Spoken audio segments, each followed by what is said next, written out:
Gould, with my friend and colleague Paul Burtenshaw, were the organizers of this event, and we are pleased to welcome the Archaeology and Economic Development Conference this year at UCL Institute of Archaeology. I want to go through a few logistics before I introduce our introducer. Come on down. First of all, key logistics: the laboratories are in the basement. You go out the door, take a right down the stairs. There's a men's room and a women's room down there. There are also men's rooms and women's rooms on each floor. If you take the elevators up, men are on the odd floors, women are on the even floors. Security: there are two exits from the room. You can say in the airplanes. One directly through there when you came in. The other one is through this door here. If by chance you have to use it, you'll open the door and see another pair of doors, just push through them, and they'll take you into the anthropology department. Which in Britain, unlike America, is a completely separate institution. There are no group tips, there are no actual physical connections. Except for a door on the third floor that's always locked. I want to remind everybody, from a security standpoint, this is a non-smoking building. And I also want to remind you all that we are in the center of London. As much as we will be careful to watch things, if you have things that are really valuable with you, I would recommend you take them with you and don't leave them in the room. You will lock the room up at lunch and things like that, but I would advise caution. Page 6 of your booklet contains instructions for wireless. It is available throughout the conference, and there are a number of you using it, so you know it works. So if you do need wireless connections for your iPads, for your phones, or your computers, that's how you do it. With that, I would like to introduce Stephen Shennan, who is the director of the Institute of Archaeology, to give you the formal welcome.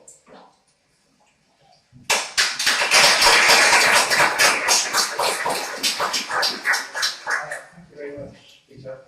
It's a great pleasure to welcome you here to the Institute of Archaeology, which has just finished celebrating its 75th anniversary as one of the leading centres in the world for archaeology and indeed for heritage research. Right from the start of the Institute, its foundation by Mortimer Wheeler, there was an emphasis on interaction with the public. And in recent years, that effort has been very much renewed by both faculty members and students here at the Institute, with increasing interest in the field of heritage studies and public archaeology in a whole range of different aspects. And this conference, which is very dynamically and very timely organised by Peter and Paul, I think it's a very exciting venture, and it really highlights, I think, an emerging area of research and practice in public archaeology. This whole business of the engagement by archaeologists in economic developments and the link between heritage and heritage sites and archaeology and their potential economic impact, both on the communities around them and also, incidentally, I think, or not so incidentally, perhaps to this audience, in terms of employment prospects for people coming out of archaeology institutions. And clearly this is a topic of both practical and theoretical interest. And I think that it's very apparent over the last few years that archaeologists are initiating projects to help sustain communities economically. And this is true particularly obviously in World Heritage Sites, not least in Britain, but also in many other parts of the world. And I know that the case studies at this conference will be addressing a lot of these examples.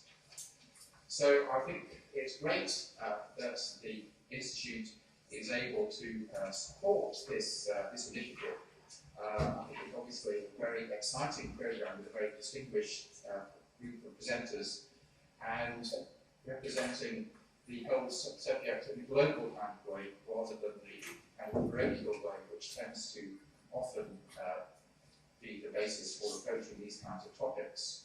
And I think this is one of the very first in-depth conferences on the relationship between archaeology and economic development. And our opening speaker is Richard Hodges, who more years than he and I care to remember.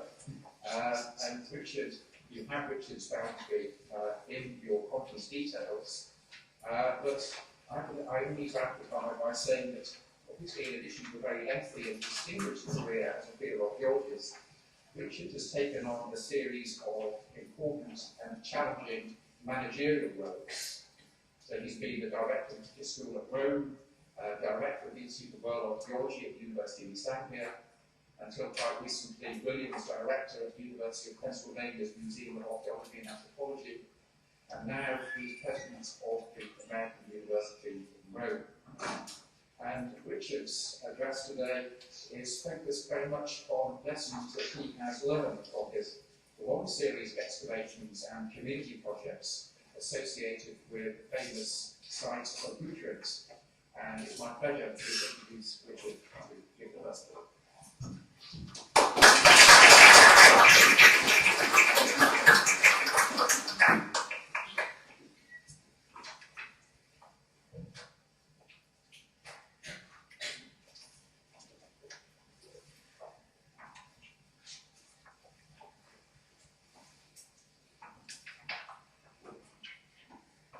Thank you.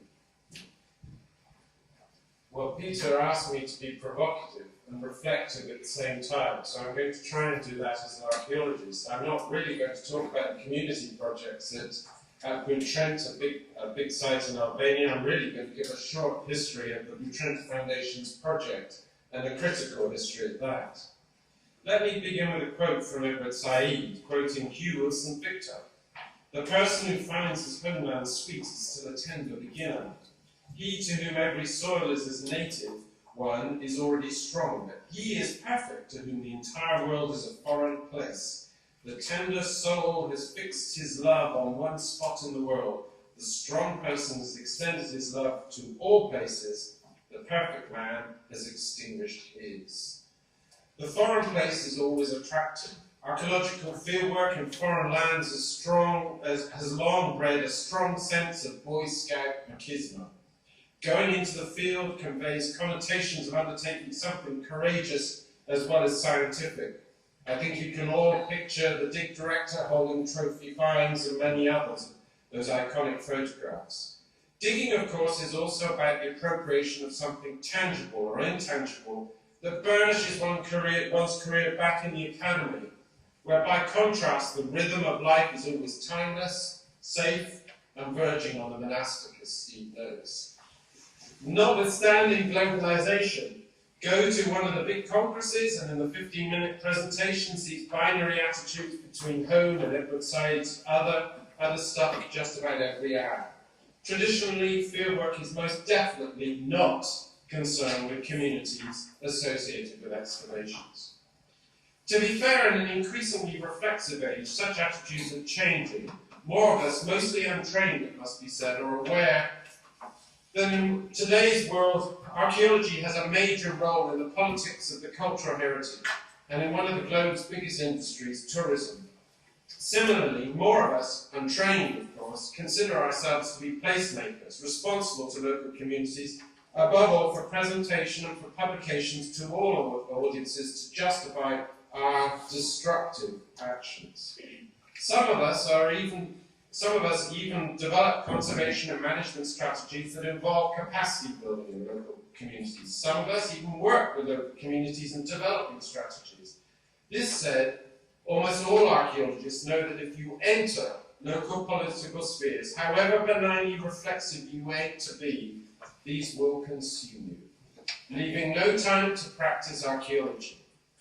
Presently, then, there is a grotesque trade-off between doing archaeology the traditional way and venturing to be a placemaker in such a way that these research efforts bring economic benefits to the communities living close to or on the archaeological site.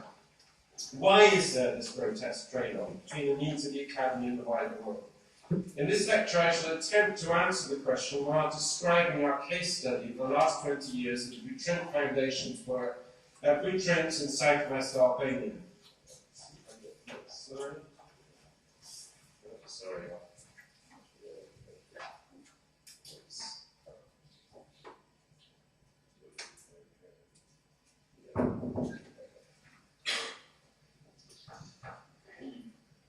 This short history encompasses 4 phases, from 1993 to 2012, culminating this year in a national discussion about the long-term reform of cultural management practice in Albania in the context of assets and economic priorities. At issue in Albania, as in neighbouring Mediterranean countries, is the role of the past as an asset in civil society, and of course, how this asset is protected for a global society. This sensitive territory has been identified by Amartya Sen as a critical issue for environmentalists. He says, the environmental challenge is part of a more general problem related to resource allocation involving public goods, where the commodity is enjoyed in common rather than separately by one consumer only. We have to consider the possibility of state action and social provision. We also have to examine the part that can be played by the development of social values and a sense of responsibility that may reduce the need for forceful state action. The quest to see dare I say, Sen's social values respected at Butrint, in retrospect, is perhaps the main issue of this short history.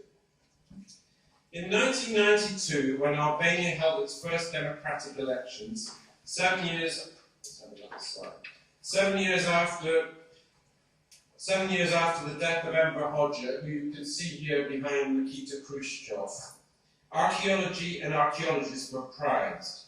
Such was their status, several Albanian archaeologists soon emerged as senior politicians. One of the principal problems faced by Albania during the communist period was the organisation of efficient control mechanisms for all human sciences in order to provide the country with a distinctive identity. The task of archaeologists was to construct a systematic, well-documented past. In order to counter territorial claims by surrounding powers, notably Greece, Italy and Yugoslavia, the principal objective was to prove that the Albanians had inhabited their country from the most ancient of times. And so you have Paleolithic Illyrians, for example. To this end, the main line of research supported by the authorities was the study of Illyrians, with particular emphasis on ethnogenesis and their links with the modern Albanian population. Signal importance was attached to social structures, especially in relation to a Marxist view of historical development. Hodges invested in archaeologists throughout the 50-year history of the regime. In the 1950s, the first generation was trained in the Soviet Union. These introduced new standards in the 1960s and trained a second generation which shaped Hodges' nationalist goals, and at the same time, as in the case of Butrint, they laid the foundations of cultural heritage tourism for communist tourists in order to gain hard currencies. Here you can see Hodges walking behind Nikita Khrushchev. He was so keen to get Khrushchev there to get essentially communist tourism to Butrint, so he put in a path for that, killed all the vipers, hung them up, and Khrushchev recalls the smell of all the dead snakes before he went on to whisper. Hodges understood Russian, went on to whisper that it's a great place to destroy the West using missile bases. In 1988, while there were bread lines in the capital, Tirana, the Institute of Archaeology boasted 48 field missions. Of course, this was an archaeology shaped by limited theoretical goals, limited methodological techniques, and above all, by a government that actively restricted local economic growth.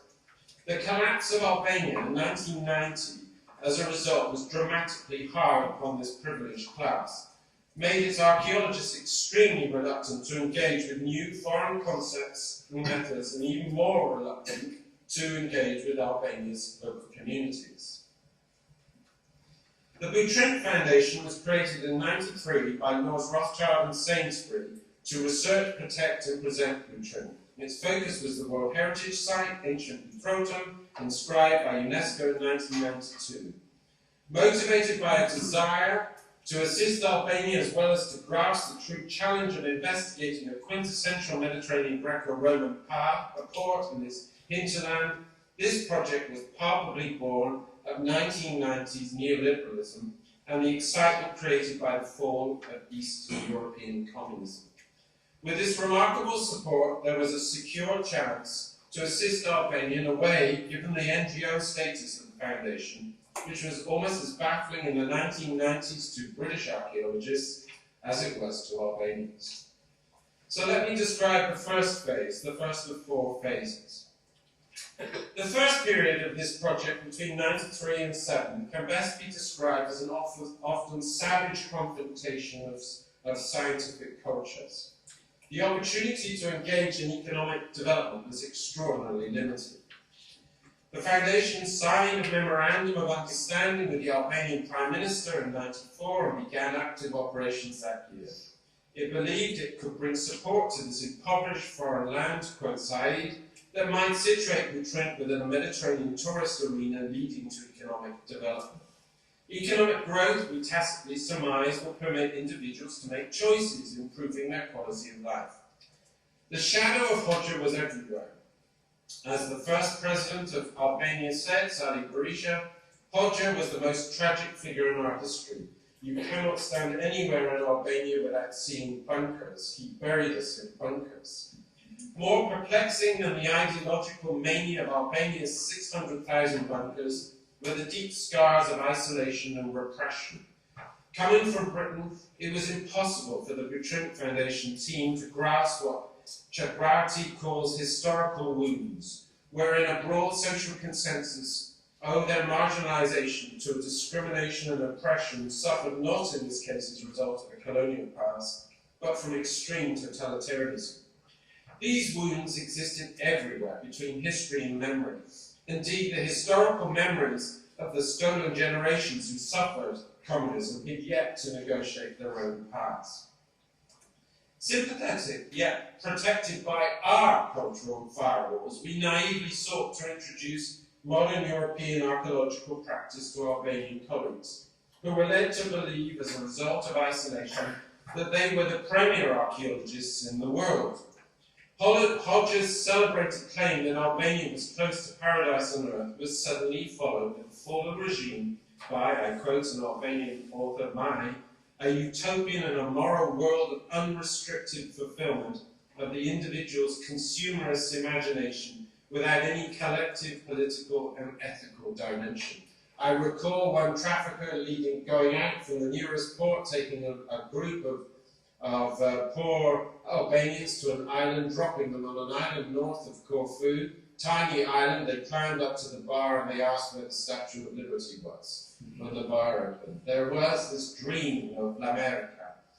Understandably, our Albanian colleagues, trapped in the alarming instability of this transition, hung on desperately to their nationalist training and resisted any methodology which might challenge it. Accordingly, they believed that they should be handsomely paid by the Foundation for permitting it to operate in the privileged domain of Butrint. Their price? 3 apartments in Paris and 5 Benzes. On the other hand, oblivious to Hodges' cultural heritage strategy, they were doggedly resistant to any kind of conservation strategy, and more significantly, to tourist archaeology, as an erstwhile director of the Institute of Archaeology derisively termed it.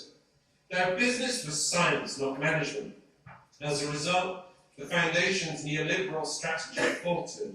We consciously or to course adopted a strategy to pit one Albanian institution against another, very Balkan, in order to pursue our strategy to help, i.e. impose, development.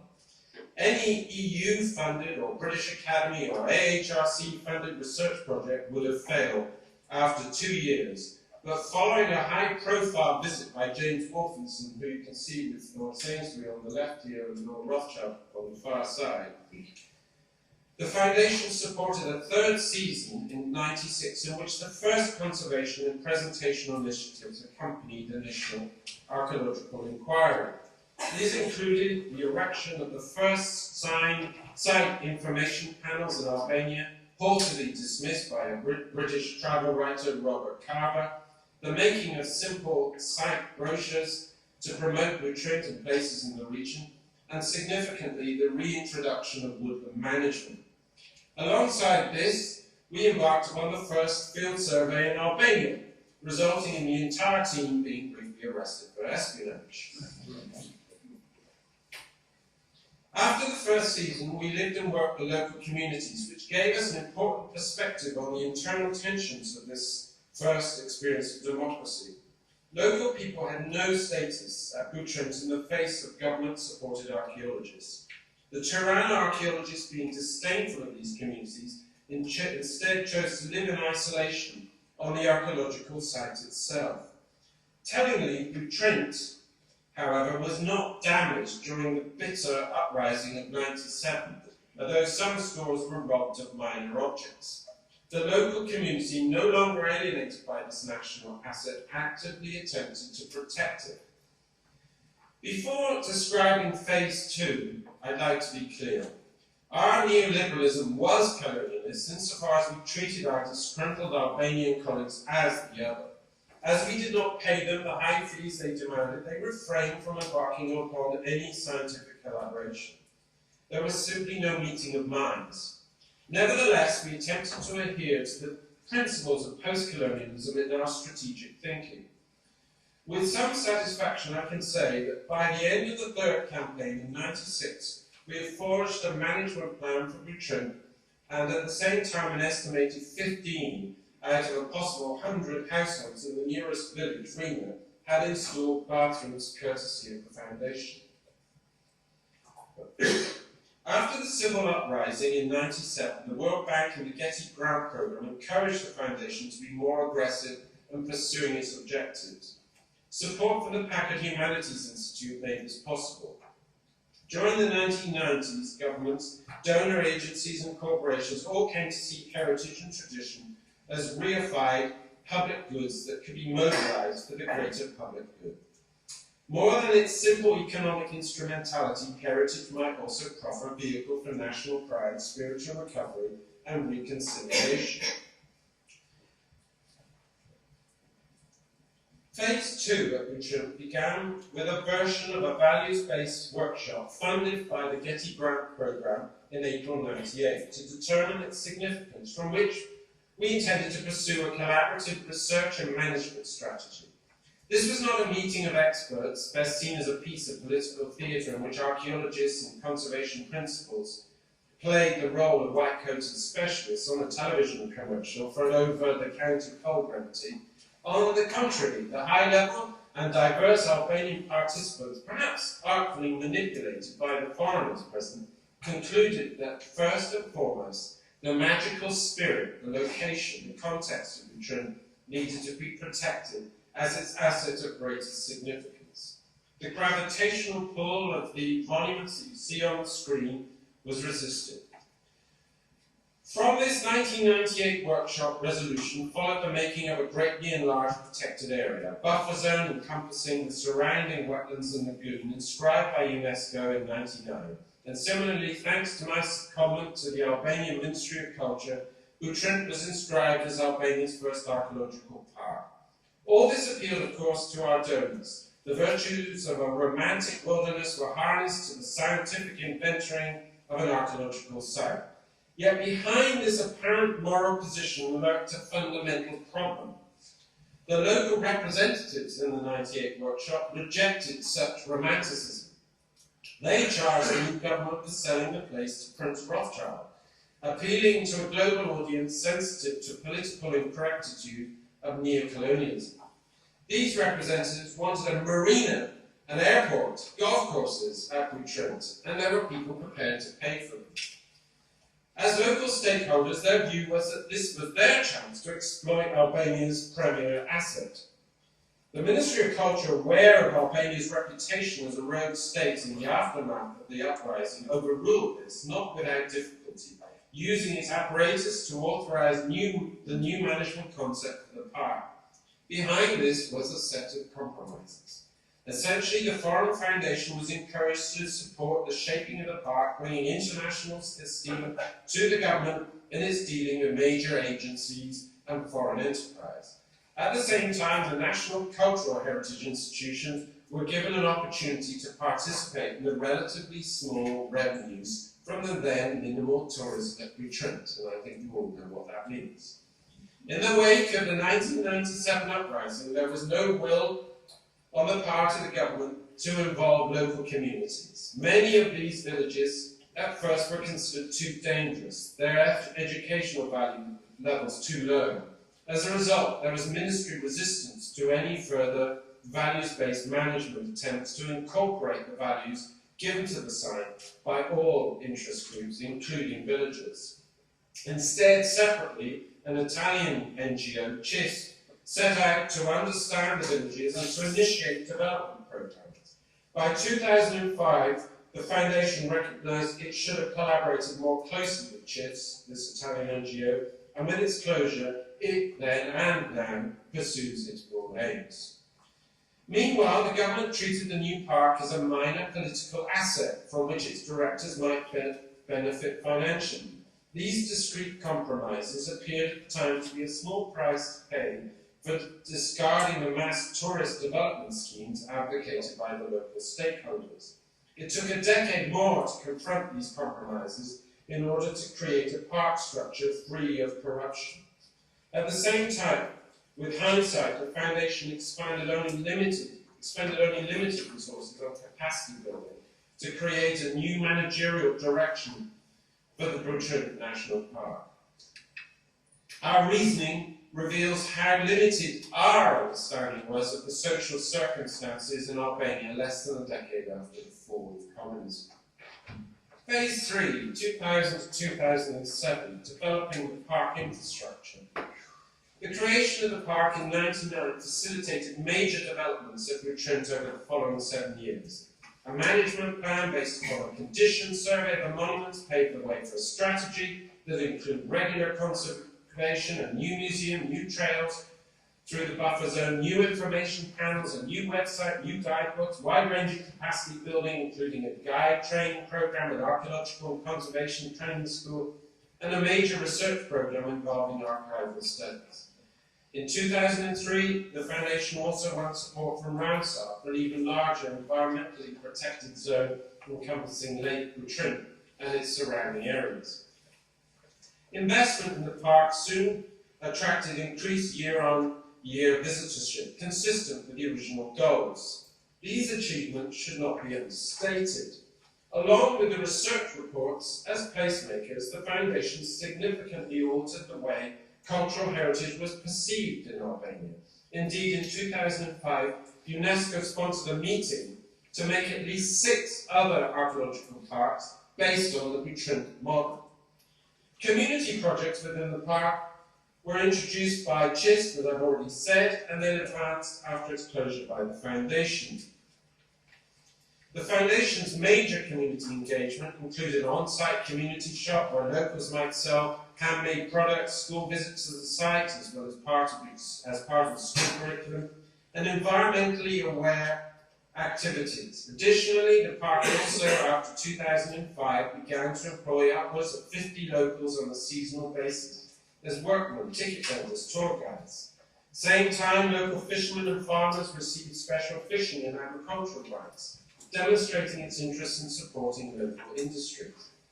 The Foundation also introduced a schools program to the school that it refurbished with Japanese money at Rena in 2001.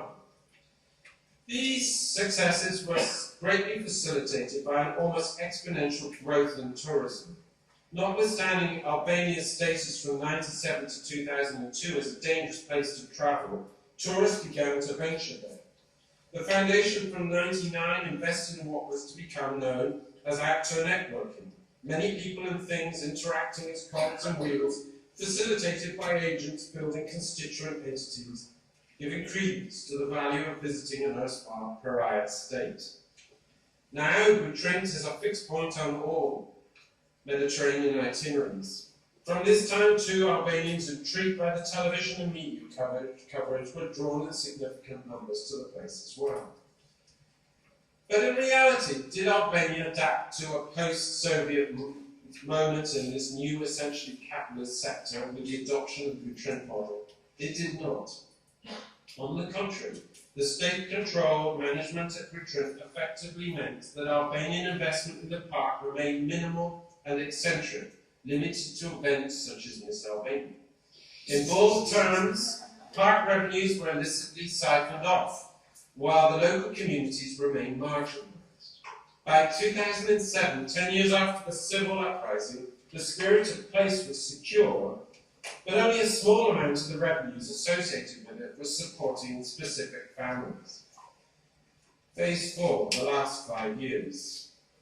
By 2008, Albania has ostensibly superseded its transition status, and on the eve of the financial crisis beginning at September, the future of the park seemed set. This was the occasion to reflect upon the future of the Butrint Foundation. The rules of the international NGO world seem to stay pretty much the same. Does anyone really believe that NGOs still aim to work themselves out of a job?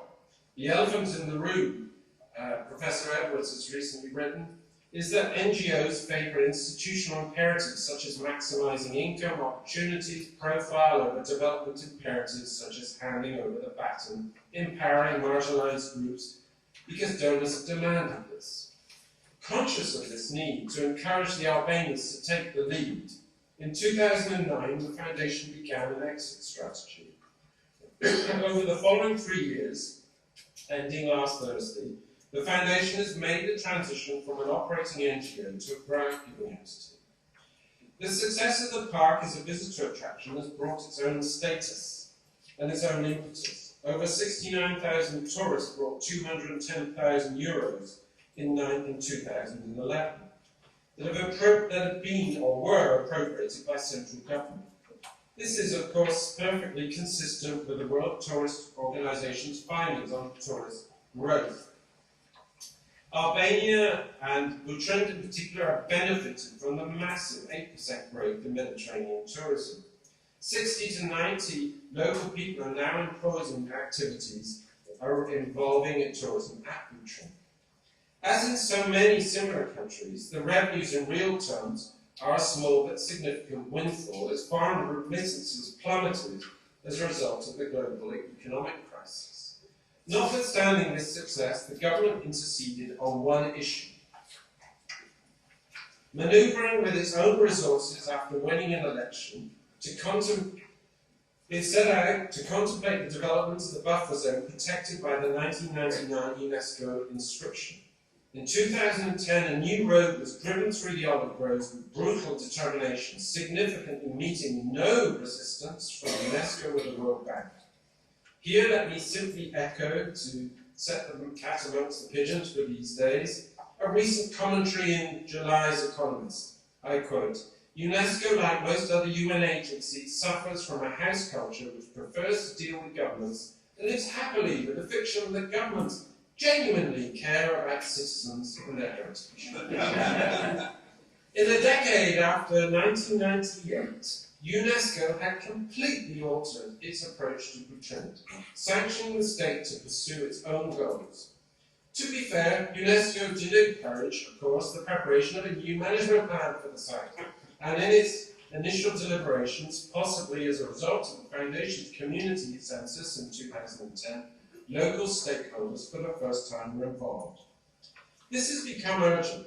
As the road was completed, the wetlands that make up much of the buffer zone were drained, leading to the suspicion that the government will sell off, or intends to sell off the area, to major political donors for development as seaside conglomerates, marinas, golf courses.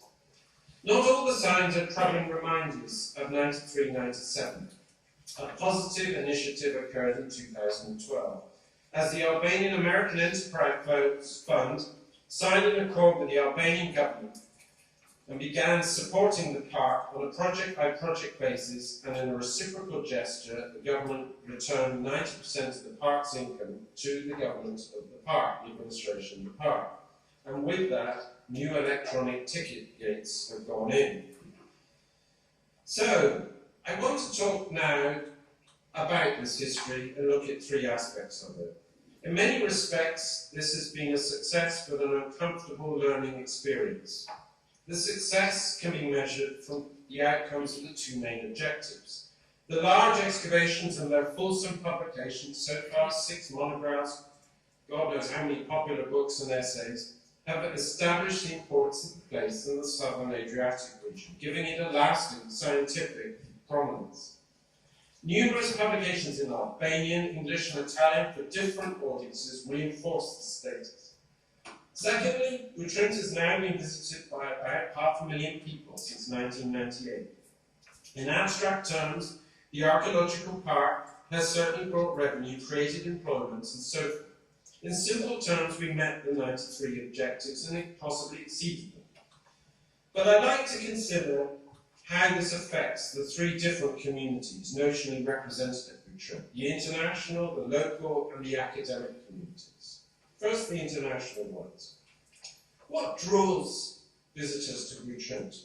Is it the spirit of place, as the 98 workshop concluded, or the monuments, or its history, or a combination? How has the Foundation's research altered the national and international identity of the place? After a decade, and especially after the uprising in '97, Albania's post-communist archaeologists warmed to the idea of public archaeology, or as they call it, tourist archaeology, making money from archaeology conform to the new capitalist order. On the other hand, they and the students of this transition era resisted any challenge to their nationalist history, and thus a new interpretation of Butrint.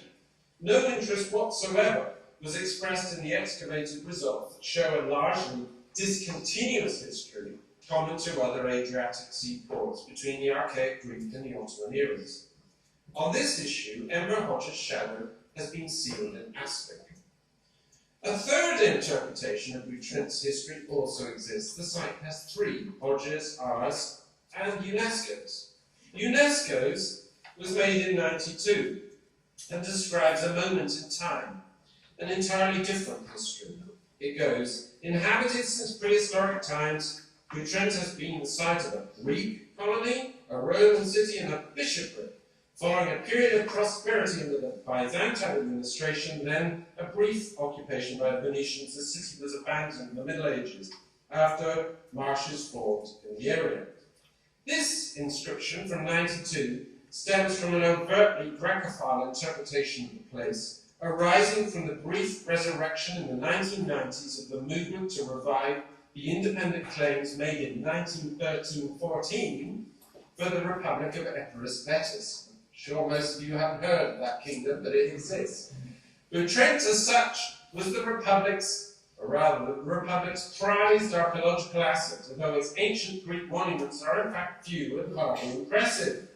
The UNESCO interpretation also promotes, of course, a continuous history drawn from the contemporary texts associated with Butrint rather than the archaeological evidence. These texts have been deployed to define it as Greek, Roman, Christian, Byzantine, and briefly Venetian, signally omitting, of course, any Ottoman presence at all, and it was Ottoman for a long time. As noted already, the Foundation's excavations show a much more episodic history, shaped by the environmental circumstances. The divergences between these three histories serve different universes.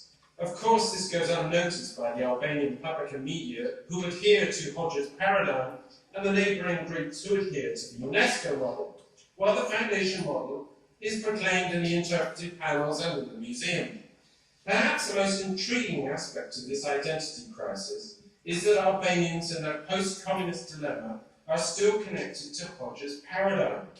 Albania is in many ways experiencing a huge problem, not uncommon in post-Soviet worlds. There is a collision between the authoritarian homogeneous conceptual frameworks and the democratic heterogeneous ones that have created fragmentation and competition, hindering the development of democratic political cultures.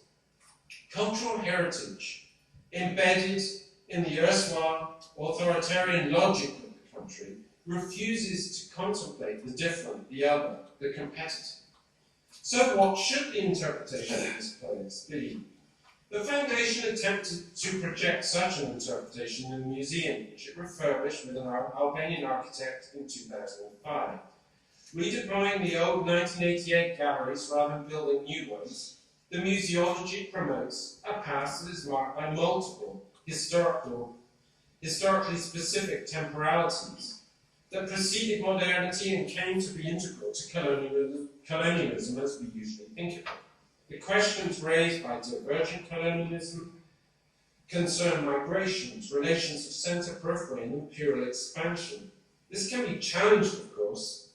The historiographical approach unravels the histories that nations tell us of their own past, whether it's as colonizers or as the colonized, and addresses the fictions of empires from multiple, dialectically related historical standpoints.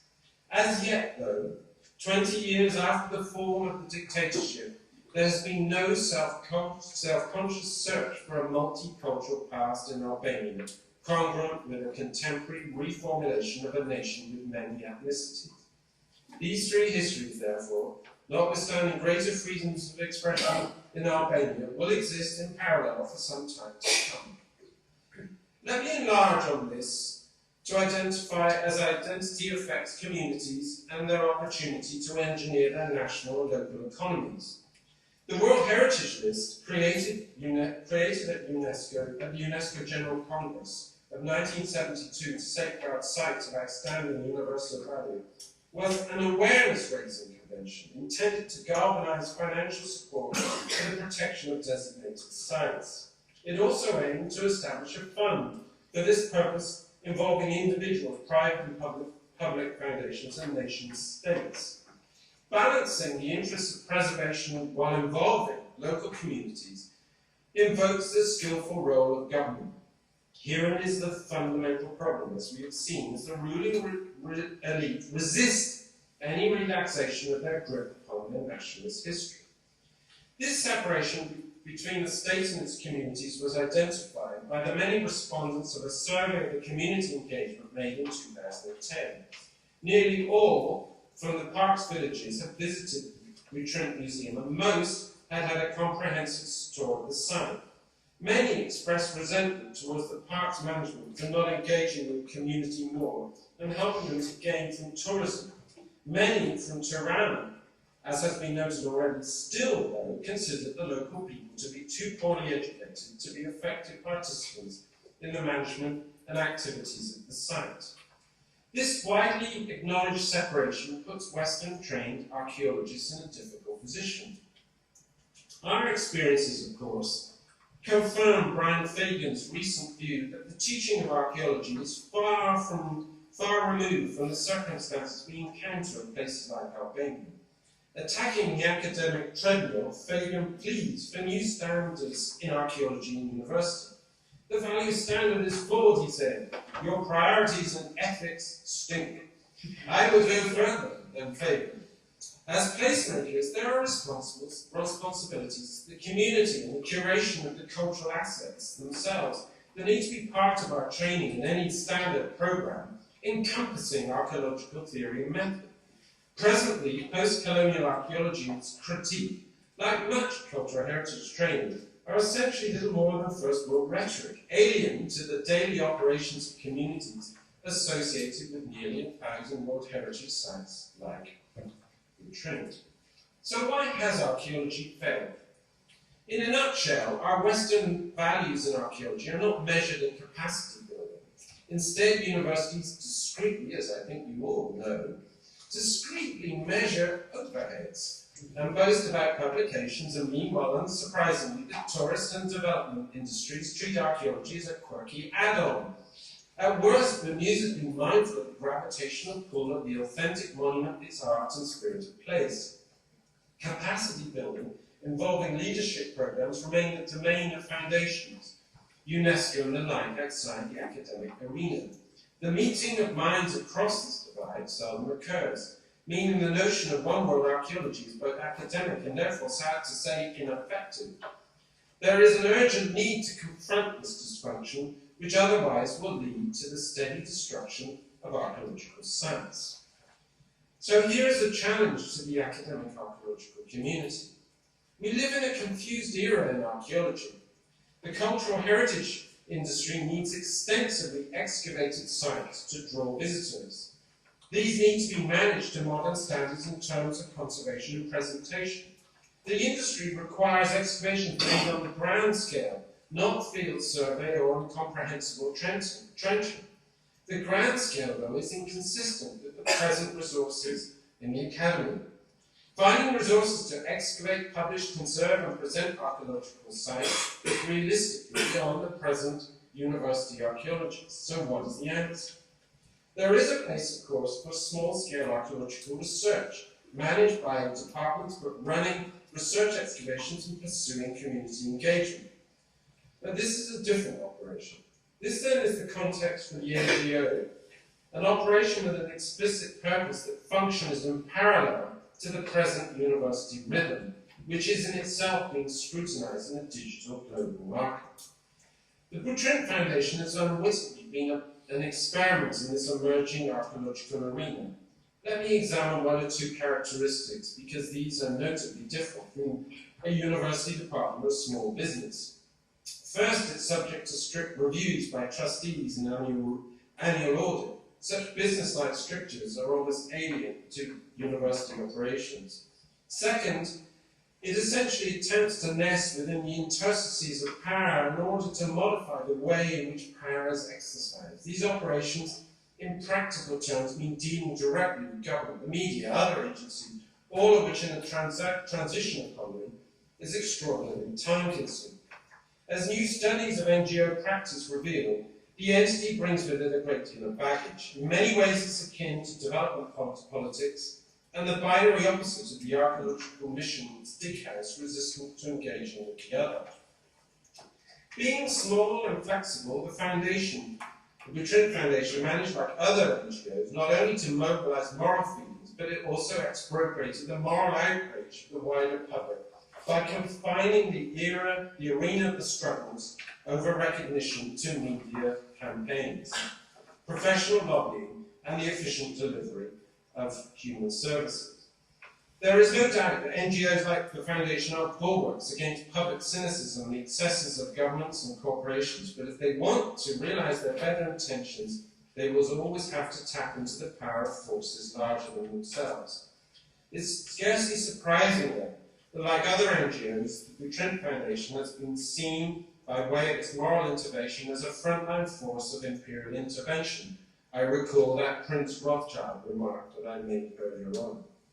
Lastly, there is the issue of an exit strategy. Having negotiated an Albanian future for the Burtenshaw Park in the context of often overt political corruption, there is concern amongst Albanians trained by the Foundation. Many are anxious for the future of the park and its principles. Without this NGO, without this safety net, the Albanians cannot envisage any organisation that might replace it. This experience has taught me a simple and perhaps obvious lesson.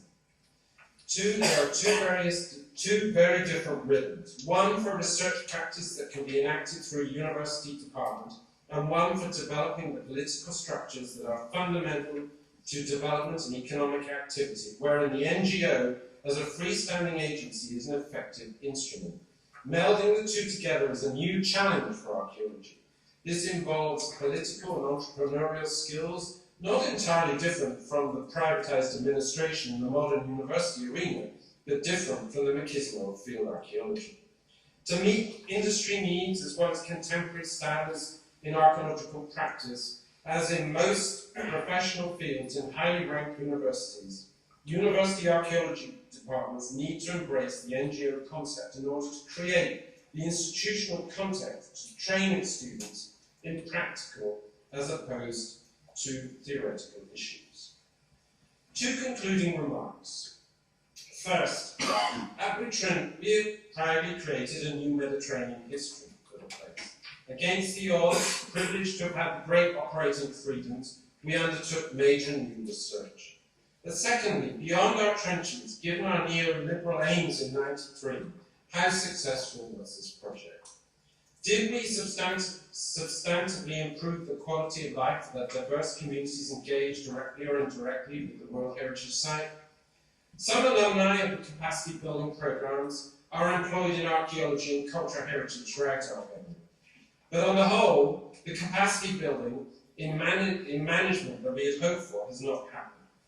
As for the local communities that might have benefited from tourism, the trickle-down effects are limited to certain families. Perhaps as many as 50 families have found employment as a result of the project. Without the adoption of effective governance to challenge the communist systems, instilling local as well as national social values, as Sen calls them, the Foundation was unable to secure the implementation of structural reform and create local economic growth. In sum, while we successfully brought an actor network approach to bear upon delivering tourists to Bertrand, we failed at grassroots level to get the cultural heritage community to assert greater control over the stubborn and reactionary environment in which they work. With this failure of empowerment, it is hard to believe that the project will prove sustainable. This then makes these reflective recollections, our publications and archives all the more important, because it's all too easy to imagine that in the near future, the homogeneous intellectual and political opposition we face in Albania will be breached by local communities cognizant of their economic agency within an irreversible globalization. But will these communities prize assets like Bertrand or turn them into an uninformed pastiche that devalues their economic value? This distinctly uncomfortable conclusion begs a question that UNESCO urgently needs to confront. Can the past be managed effectively when Sen's social values and a sense of responsibility to the world are absent? As a pivotal generation in the history of cultural heritage, as the authentic assets we have helped to curate become increasingly more valuable, paradoxically, our legacy is far from secure, and questions like these need to be confronted. Perhaps the biggest tribute to the Bertrand Foundation's achievements and its record is that we can ask such questions. Archaeology in local communities will only prosper if this conflict of interest is openly confronted and on the world stage at conferences like this. Thank you.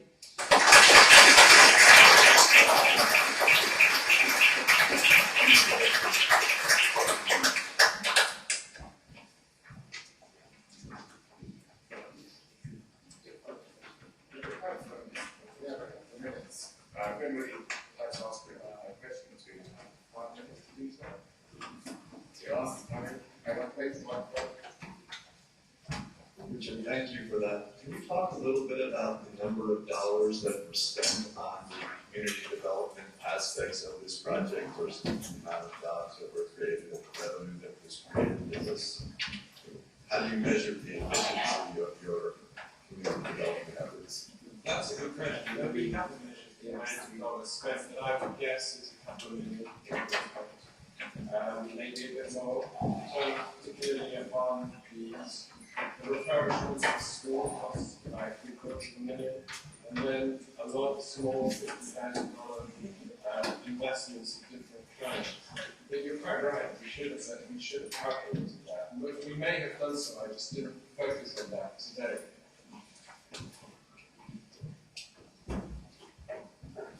Any more questions? Thank you very much.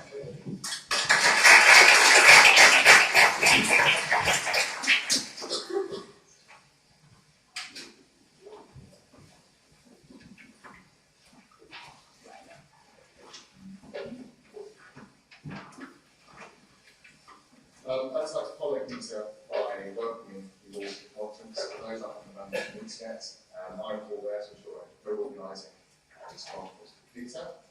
It's very pleasing to see the variety and expertise of the speakers we've got over the next couple of days, but also very much the range of backgrounds and wide geographical areas we've had about attendees as well. So we've very much set up the conference with the panel to allow for as much discussion as possible. So very much looking forward to as much as what the panelists are saying, as much as what the audience is saying. So look forward to having that discussion with you. I'd like to take the opportunity to introduce the conference team that are helping out here. They are Jamie Larkin, Nadia Grasser, Anna Hassan, Rebecca Taylor, Julia Burtenshaw, and Robin Potter. You'll recognise them with the badges of the conference team listed on it. Should you need anything, please find one of the team or Peter and I just ask away, no problem at all. Many of the team are big talented masters, PhD students working in this area, so please do go to the team and see what they're up to as well. As Peter's already been through the logistics, we'll drop it on press on, no further ado, and we'll move on our second keynote speaker, Professor Dallen, who has covered widely on the relationship between countries and policy. Thank you very much.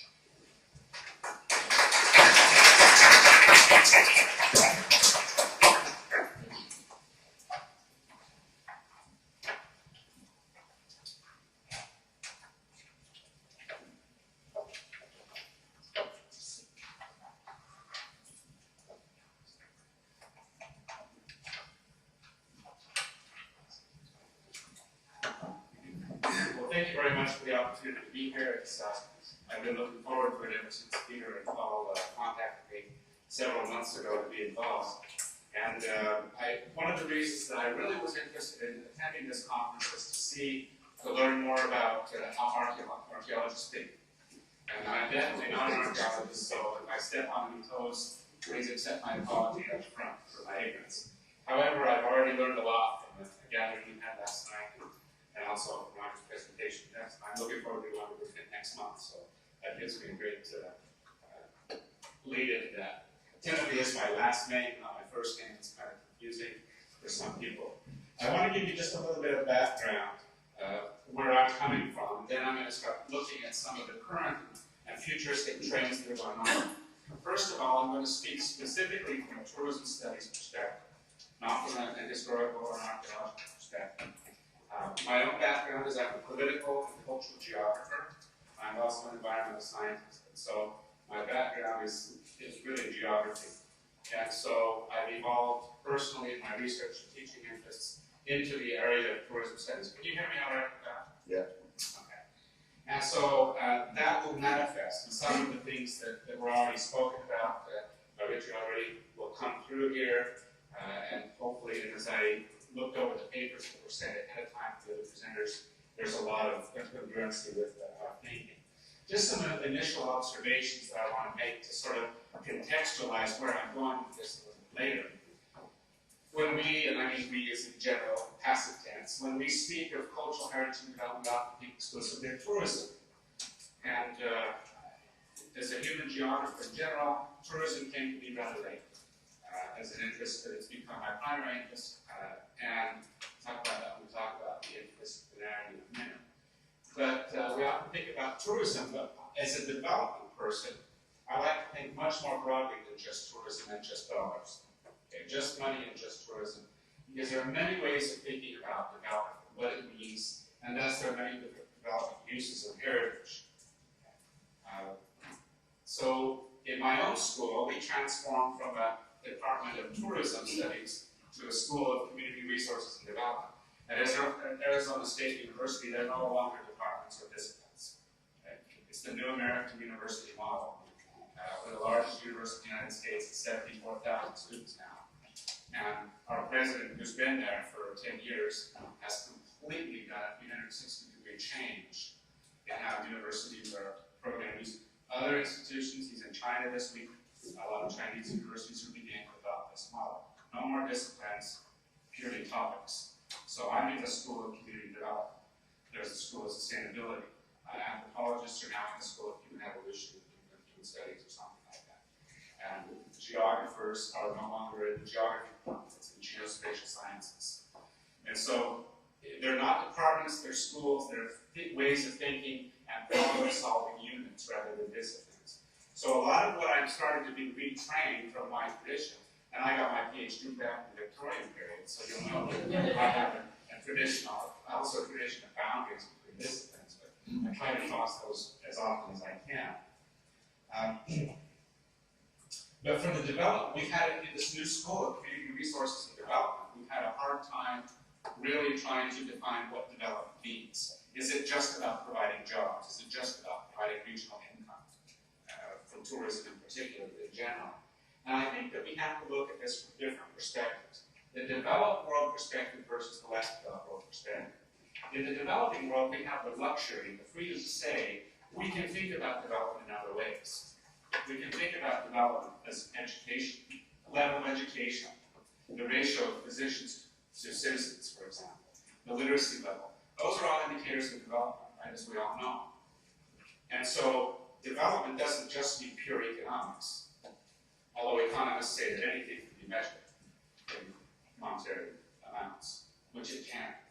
However, we also realize that there's issues of quality of life, community pride, community ownership of their past and their heritage, for example, regional image that might be created, migration, employment. A lot of places use the heritage as an attraction to get new people to move in, to get, these things can all be part of development. Developing a world perspective is basically basic survival. And as those of us who know that work in the less developed world, it's really hard to develop an ethos of conservation and protection when people are hungry.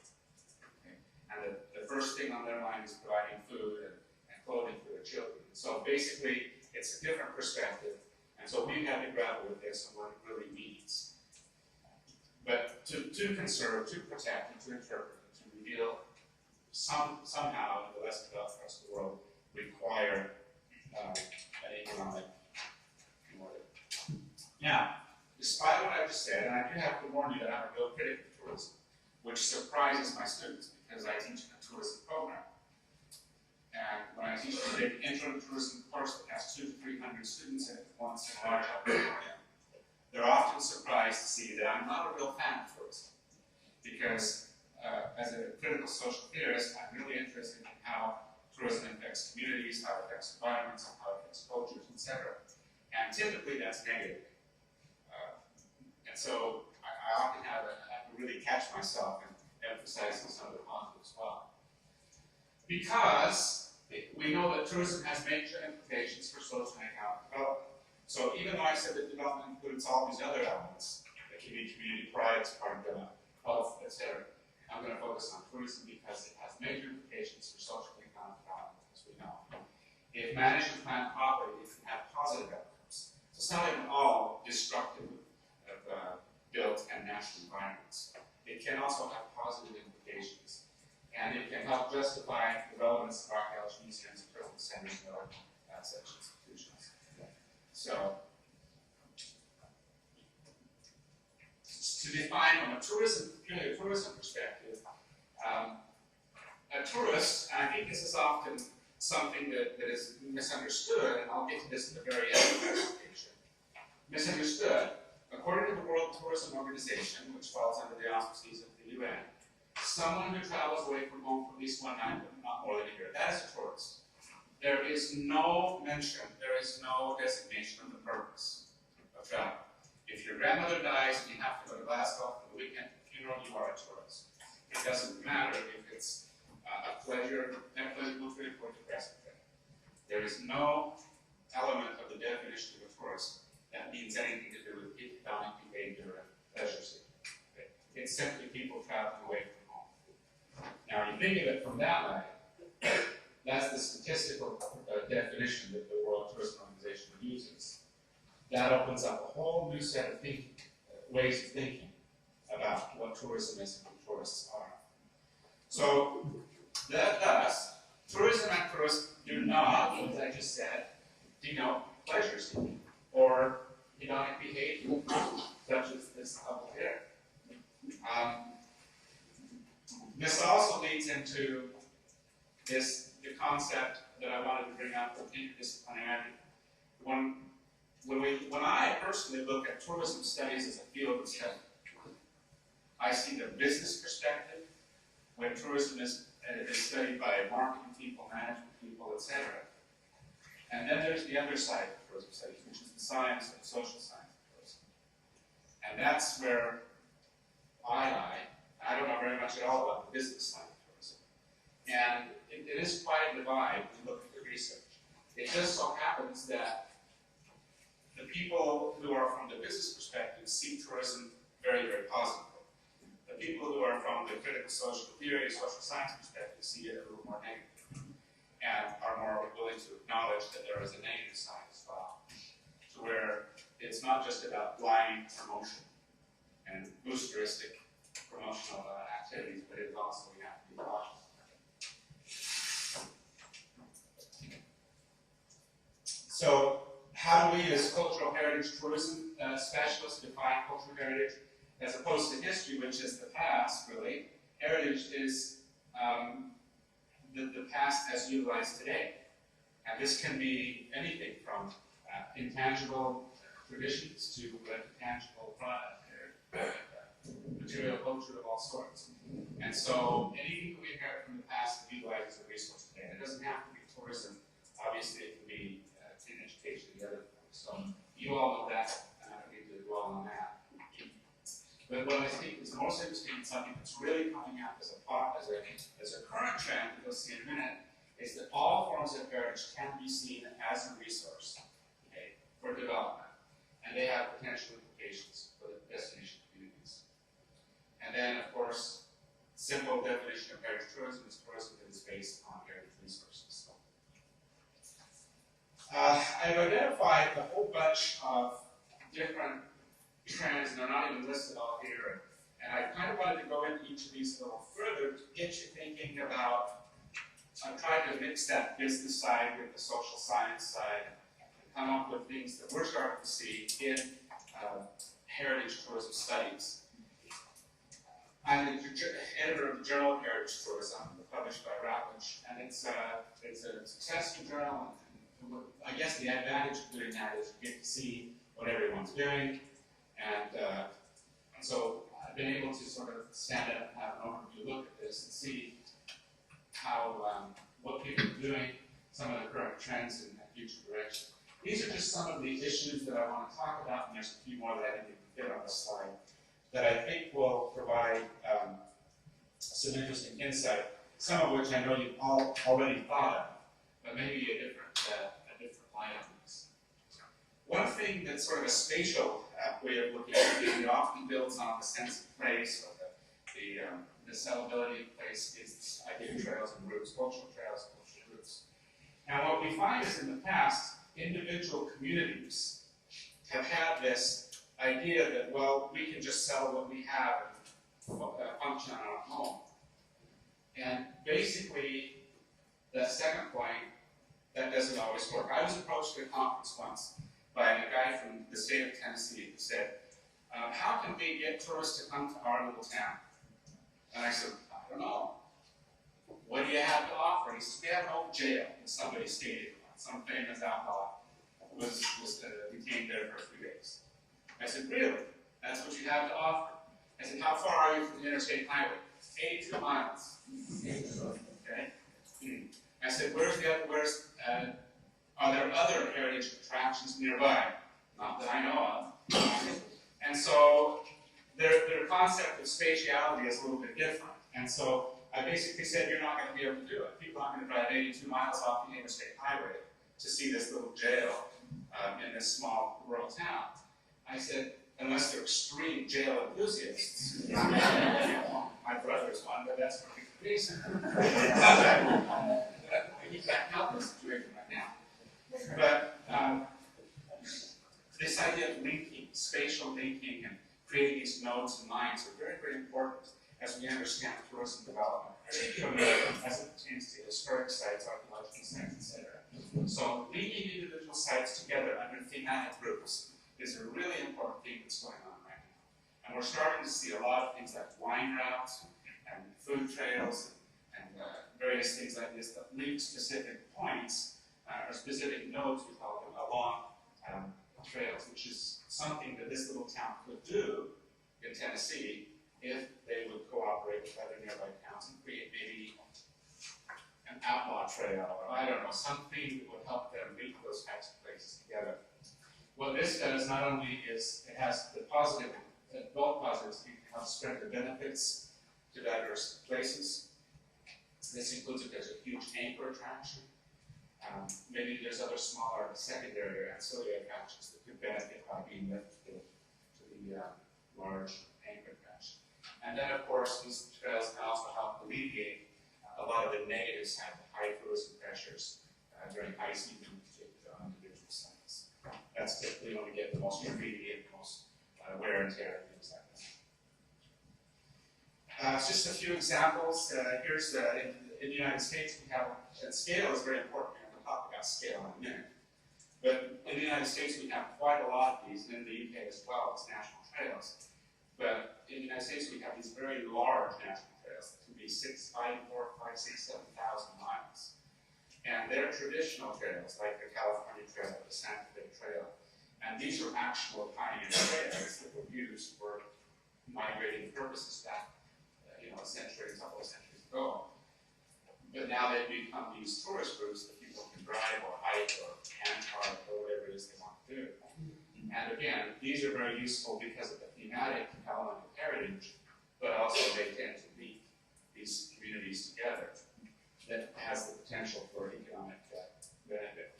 Here you have an example of a wine route in Portugal that, again, links wineries together. And wine is an extremely important heritage element in various parts of the world. So these idea of wine routes and food trails are becoming ever more popular. Here you've got the Boston Freedom Trail in Boston, Massachusetts. This trail is actually marked through the city. You can't get lost. You just follow the trail. All along it are the important specific sites that have to do with the American Revolution in Boston. Another trend is understanding and being able to cater to the market. Marketing just is my thing. I'm sorry that it points me. But as a geographer, it doesn't really all that much to talk about marketing. However, it's important, especially if you're trying to develop communities through tourism, you need to understand the demand side, not just the supply side. And so understanding and catering to the market. Who are they? Usually we look at, most people that research tourism in the United States do it from more of a business perspective. Tourism studies in Europe, UK, Australia tend to be more of a social science perspective. But typically, is researching the demand or the market, it's always about expectations and behaviors and desires. What is it that people want out of an experience? Why do they travel? What are the motives? So that's typically the type of research that's done. Some of the results of some of this research shows that there are what we call serious heritage tourists versus casual heritage tourists. Serious heritage tourists are those that are real hobbyists, who truly are sincere. They love Roman heritage or Viking history, and so they travel around the British Isles and Scandinavia or Iceland, Greenland, looking for these places that have been discovered and proven. And so they're serious heritage tourists. Casual heritage visitors are the ones who just may stumble upon a museum, so they mosey in just because they have nothing else to do. Or maybe their primary motive is to lay out on the beach and get drunk every evening because those hedonic tourists, right? Who may just think, well, I've had enough to drink for the last 12 days. Let's go ahead and go to this cathedral or something. So there's this idea of sort of a spectrum of extremely hardcore heritage enthusiasts versus those that may just happen upon something and take a picture of it as they walk by. So there's very different levels of that identified. So we need to understand who the market is and what it is that they're interested in. But each of these has its own set of impacts, positive and negative. We tend to find that the serious heritage tourists have the best positive economic impacts and the least negative ecological impacts, physical impacts. Whereas the casual visitors are the ones that have the worst physical impacts and the worst economic impacts. So it really is important to target market and cater to certain visitors depending on what they need.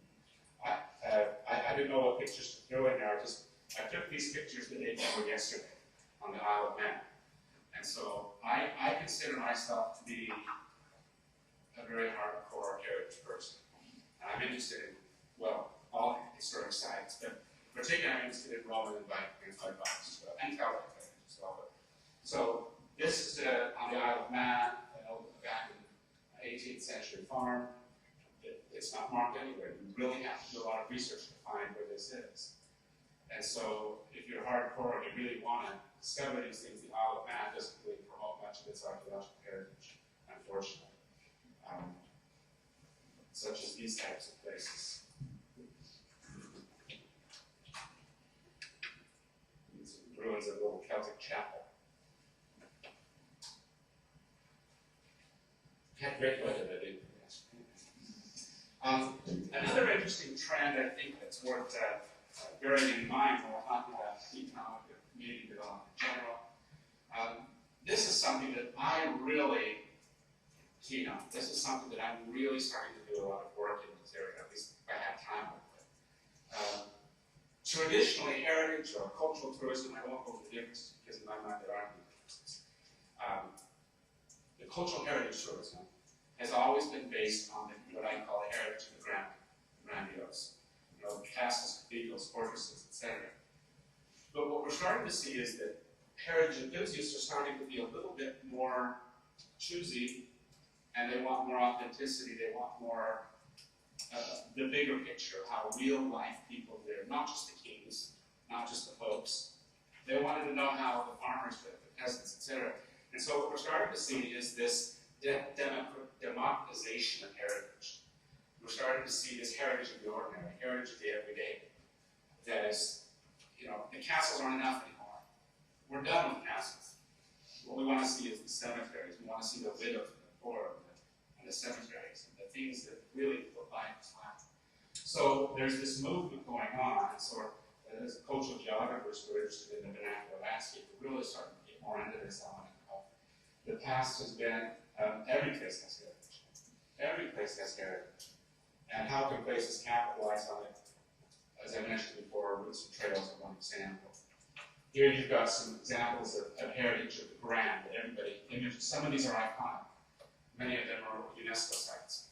But they're iconic, they're brand images that accompany another big marketing term. Brand images that countries or regions utilize or capitalize on.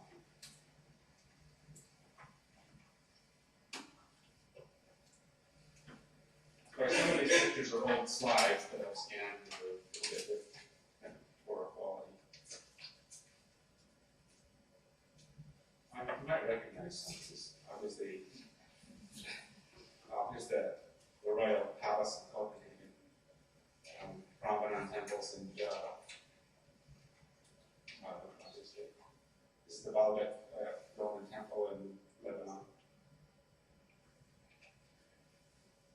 Oh, I forgot Sparky was in it. That's our ASU mascot there.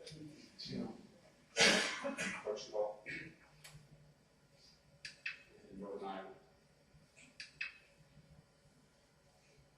The island of Barbados. And George Washington's house in Virginia. So, I mean, these are sort of what you see as the traditional, big heritage, the most famous heritage, the people, the anchor attractions. That doesn't any longer provide the more sophisticated tastes of the new generation.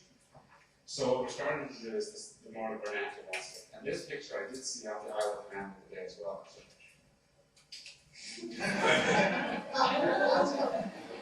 I really thought this was ingenious. I thought this is fantastic. It was near the big Black Sea well, it had been the Isle of Man. Probably the Isle of Man's largest tourist attraction. So this is on the trail on the way to this. And so here you have someone who owns this cottage, and this, nothing happened here. This becomes a tourist attraction, right? Because it's something that adds humor, that adds intrigue. When you're going to this historic site, this archaeological site, well, what about here? Nothing happened here. So this is quite sort of an extreme example of nothingness. But then there's all these forgotten places as well that are part of the international. Like this slave house in Barbados, for example. And some of the old sugar factories, which just gone taken care of in the Caribbean. That many of them aren't being preserved well. And here you have a reconstructed slave cabin on George Washington's property. To me, this is what's interesting. Sure, I'll go see the castle for 15 minutes, but I'll spend an hour here. And here in Bhutan, just the landscape of the everyday. In Iceland. In Myanmar.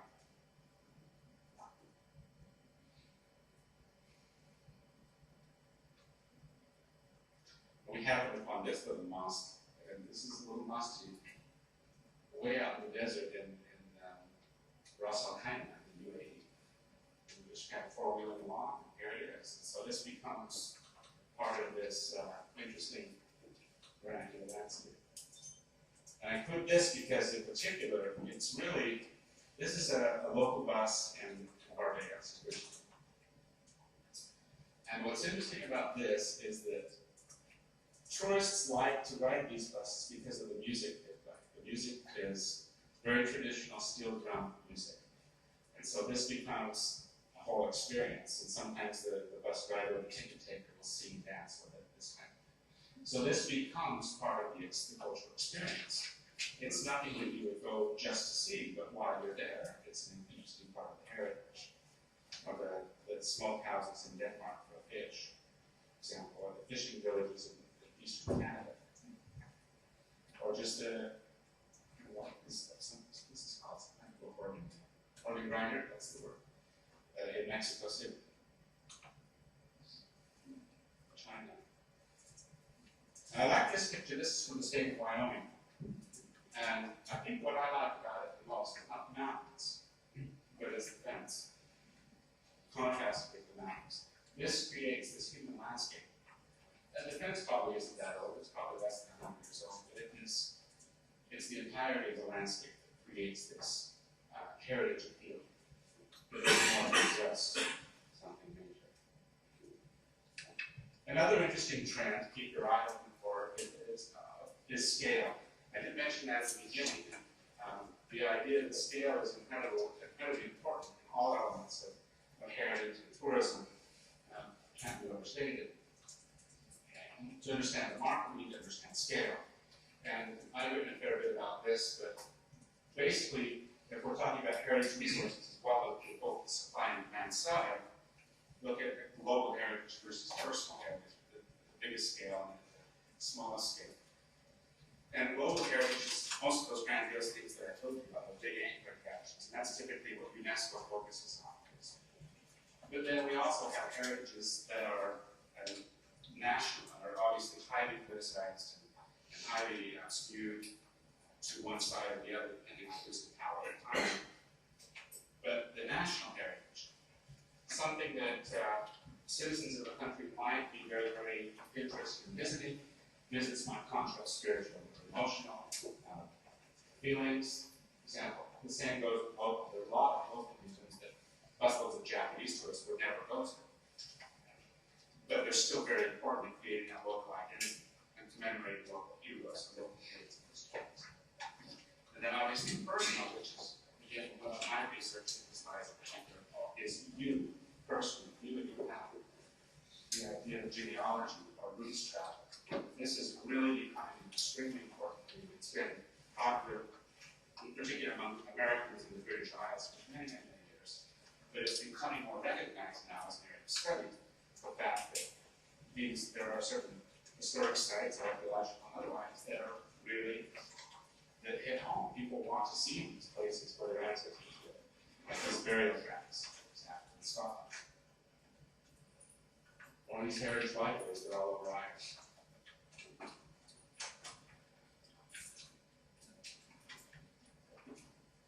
Cemeteries.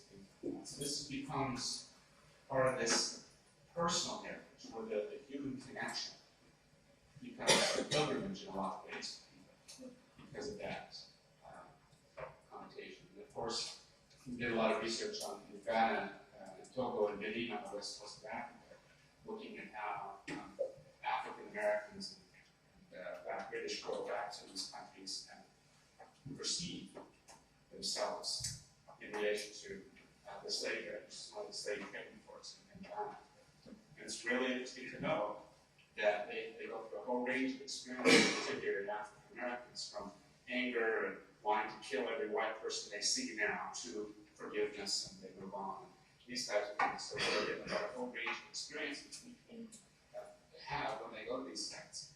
But something that really hurts them is when they go there expecting to connect with the motherland of Africa, and then the Ghanaians say, oh, you're not Africans, you're Americans, and all we want is your money. You're just here as tourists.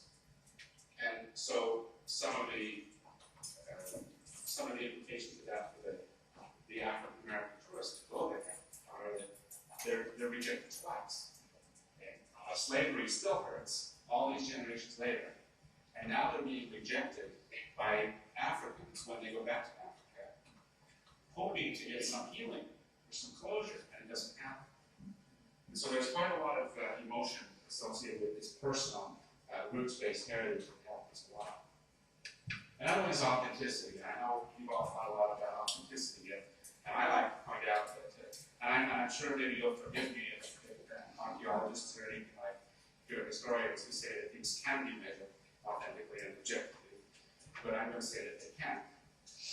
Because there are, as you, Roger, pointed out so clearly, it's always manipulated, right? It's always can be tilted however you want to politically. But the point is that there's different types of authenticity when we look at tourism and heritage studies. And I think the conclusion is basically that authenticity is subjective.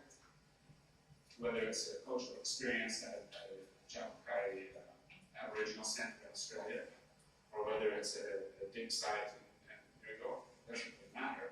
The person having the experience, it's up to him or her whether they're having an authentic experience. So maybe the object can be objectively authentic, but is the experience authentic in relation to the person? And so, for example, I'm not a Roman Catholic, but if I'm in the Vatican, I enjoy it, it may be a beautiful place, but I may not have the same authentic spiritual experience that a Catholic might, for example. So that's sort of what it refers to. Staged authenticity, which I'm sure most of you are familiar with, meaning, this here, you put on a stage for the tourists, but what goes on behind the stage and the backstage isn't what the tourists see. Okay? And so it's staged authenticity, this kind of thing. It would take an extra 3 hours to go through that. Anthropologists came up with that. So. Commodification of heritage is part of that. I don't remember why I put that point in there. It's been very difficult. Again, understanding the market is critical. There are some people who want truly authentic experiences. There are others who just don't want it. They just want fun and entertainment. And so again, that has to do with motive, that has to do with scale, that has to do with place, etc. So they're more content with staged authenticity, inauthentic experiences. But those who are more hardcore are more interested in truer, more objective authentic experiences and places. And what defines? There's been a lot of research on in tourism studies on authenticity of culture. And it's really interesting to note that 99% of it has been based on material culture, pottery, weaving, things like that. But what's particularly impressive is that the research shows that tourists themselves, what they perceive to be authentic, is very, very different. And I don't think this personally looks like very authentic Navajo art. I mean, this is tourist art or airport trash. But it's authentic because it was made by an Navajo. And there's even a certificate that says it's authentic. And so does that really make it authentic? Again, it's in the eye of the beholder. How do we define this? Certificate of Native American authenticity. I guarantee you, in an archaeological dig, you're not going to find one of these. Right? So how far back does authenticity have to go? It's never just an conceptual thing. Okay. Is 2003 authentic? Any less authentic than 1545? How do we draw those boundaries around authenticity? Here's some authentic boomerangs. And I was going to take a picture of a real boomerang, and you said that I wasn't allowed to. But all it was the shape and packaging on it. Just very bland, big. And I was going to compare it to these tourist boomerangs that are really authentic. Because this is what Jamaicai made this. So in terms of perhaps the building material, the construction, the wood, it might be real, traditional wood. It might be made by an old Jamaicai man. But is it authentic and not? So anyway, these are sort of conceptual debates, but they have important implications for reselling places. Volunteer tourism is becoming a huge issue, and there are now actual specific courses being taught about volunteer tourism in the United States and other countries. And there are actually a couple of minors not majors but minors, where students can have concentrations in volunteer tourism. It's becoming such an issue and has a lot to do with NGOs and things like that that are obviously global in coverage. It's especially important for archaeology and heritage management. Voluntourism, it's often referred to, is sort of indicative of what we call hard and serious leisure, which is basically the hardcore that we're talking about. Now we have to really be careful about this, because this can turn into neo-colonial behavior as well, because if we're not involving communities, if we're saying, well, we're importing all of our equipment, all of our diggers, all of our team, because they're paying to be here, therefore we don't have to pay them, it can result in a neo-colonialist relationship with the community. Because not only are you not applying the community to help out, you're bringing in foreigners who aren't connected to those places. So there's a lot of issues involved with that. So volunteer tourism is a good option. It's something that archaeological sites have depended on for many, many years. But you have to be very, very careful how it's done. Here's just a couple of pictures from in Philadelphia. People can go. This is a group of volunteer tourists who are going in and helping to catalog and categorize, what terminology we use, but sort bits and pieces that are found all around Philadelphia. And so they come here for 3 or 4 months. This is their summer vacation. They enjoy it. They're trained. They're taught to do it. And the project officiators are very dependent on this language. Another one is this idea of intangible heritage, which also reflects back on heritage of the ordinary, that type of thing. So it's not just an entity of its own, but it focuses on the past and the present. And some people define heritage as being far past, and I don't agree. Yesterday is heritage. I mean, anything from the past is essential. So people think that my definition of heritage is too big, but I don't think it is big enough. But it's what we inherit from the past, tangible and intangible. And so it can be the recent past, it can be the ancient past. I was driving through the Navajo reservation several months ago, and there are a couple of abandoned houses with tokens that you can tell are probably abandoned in the 1960s or 70s. Though those would never be interpreted as used for tourism. Only the ancient pueblos would be, because there's this time distance that seems to be in the tourist part, at least, of importance. But intangible heritage are really important tools. Just got a special issue of the Journal of Heritage Tourism coming out on heritage cuisines, looking at how food and foodways, traditions, and agriculture, and all of that entails, is helping to define national and regional identities, and how food is the medium by which these identities can be created or maintained. So language, cuisine, folklore, living culture, etc. Branding, I put up there because the branding is extremely important. These types of intangible heritages can be used as important branding mechanisms for places to become visible, to become accepted destinations. So here you have in Malaysia, I'm also a visiting professor in Malaysia, so I see this quite a lot when I go over there, these types of different regional foods, and these are really, they're very, very proud of their regional foods. Food is the medium that really helps them define who they are. It's not language, it's not dialect, it's not religion, it's food. So these are some elements of that. Here you have an interpreter, an Aboriginal cultural center in Australia showing traditional bush food. It's not much that you want to really eat, but it's very, very important. It's their way of conveying traditional heritage. Of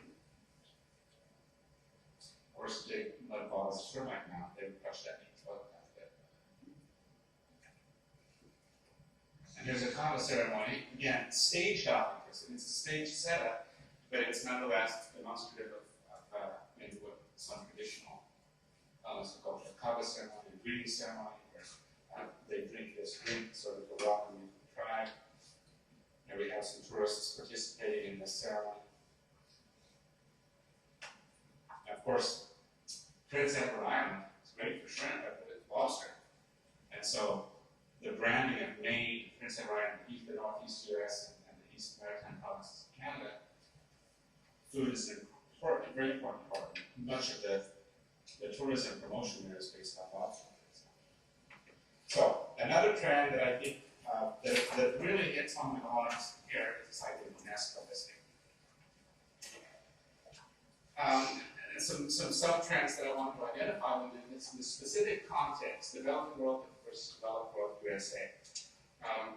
And George, you might know this from your work with the national parks and stuff, but in the United States, we have this very American-centric view of everything. It is the world. And anything that has to do with supranationalism, including the United Nations, is frowned upon. Okay? And so UNESCO is not highly valued in the United States. And what I mean by that is by the general populace. They have no idea what it is, first of all. Nobody. I would say less than 1% of the population would even know what UNESCO was, let alone a UNESCO heritage site. But that translates into even the National Park Service. I'll give you an example in just a minute of a couple of national park properties that are UNESCO World Heritage Sites. But in the developing world, they just hang on, they cling on to that UNESCO identity. To them, that is such a moderator of their own global identity. It's such an important way of showing the world that they have some credibility and that they're out there, and they exist. So we're starting to see some of the bigger developing countries, like China, for instance, have dozens and dozens of UNESCO sites. And Brazil and Mexico, and they're all they've got dozens more on the tentative list, awaiting approval. So there's these huge backlogs of countries trying to list properties. A lot of the time, there's this misperception in the developing world that UNESCO translates into more tourism. It's an absolute fallacy. Completely wrong. But that is the perception. That is the general perception is that if we can get more things listed, then more tourists will come. And that's wrong. There are in cases that's happened. There have been economic impact studies of pre and post listings. The general findings are that no, it doesn't make a lot of difference. But there are certain variables that do make a difference. For example, accessibility, the level of socioeconomic development, the cost of getting to the place. If you have a World Heritage Site listed in the Amazon jungle of Brazil, you're not going to see a huge jump in tourists because it's expensive and hard to get there. If you see a World Heritage Site listed by the motorways in Western Europe, you're going to probably see some increase in visitors because it's accessible. There's different variables that affect the success of that and how that works. Again, knowing the market is important. Europeans are avid seekers of World Heritage Sites. Okay? Asians are avid seekers of World Heritage Sites. North Americans don't know what they are. So they don't really care. Okay? But I'll get to the specific examples here. Here's Independence Hall in Philadelphia. It is a United Nations World Heritage Site. We were there a few years back. I went to the warden there, and I said, it's also a national park property. I said, can you tell me where the UNESCO marker is for this site? She said, what's that?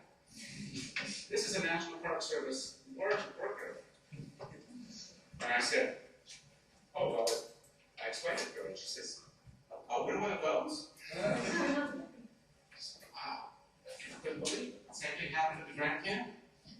Well, here's the Grand Canyon. Okay, I got it backwards, but here's the marker, Independence Hall. So here's the Grand Canyon, and here's its marker.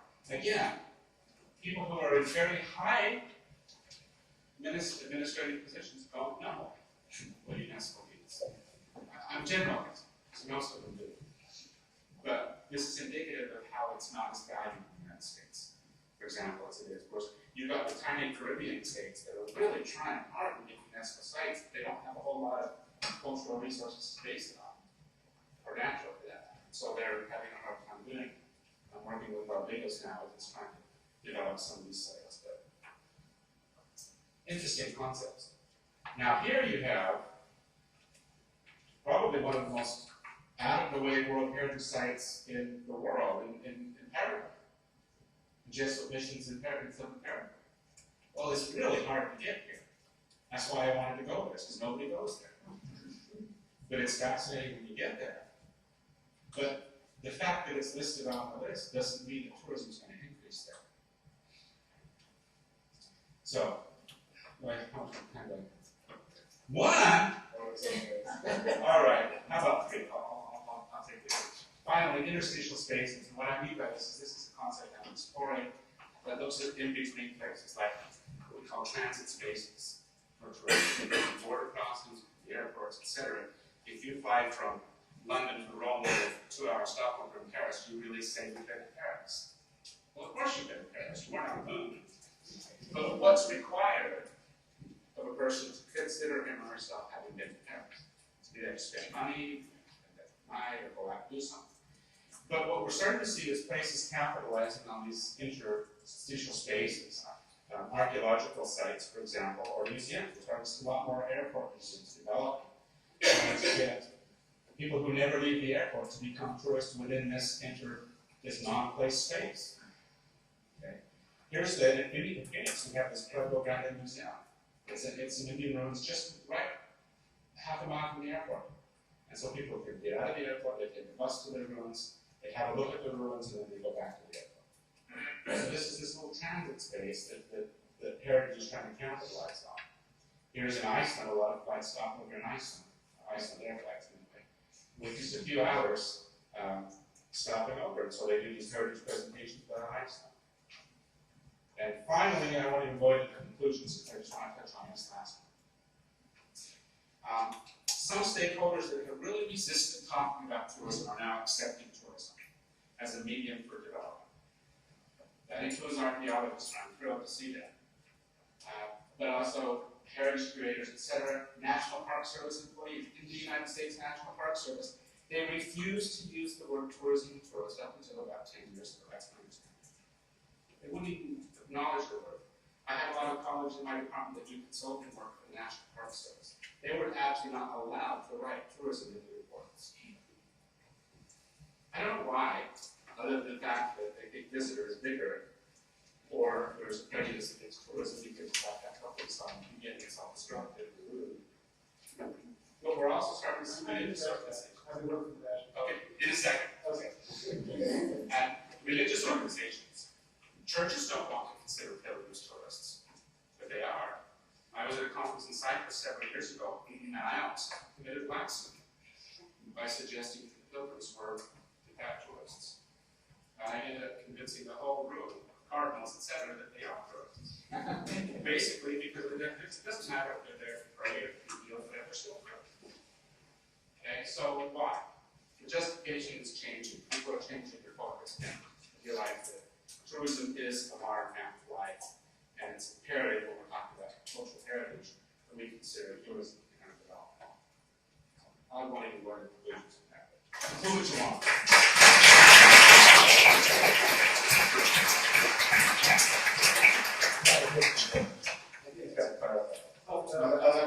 When I worked at the National Park Service, we were told as young archaeologists that visitor was more personal than tourist.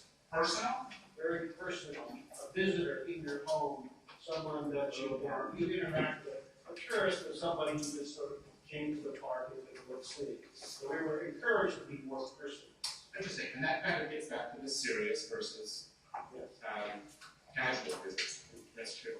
And I've heard also from other national park people that they don't like the word tourism because they know destructiveness too. So. I'd like to thank both our keynote talks and both of them.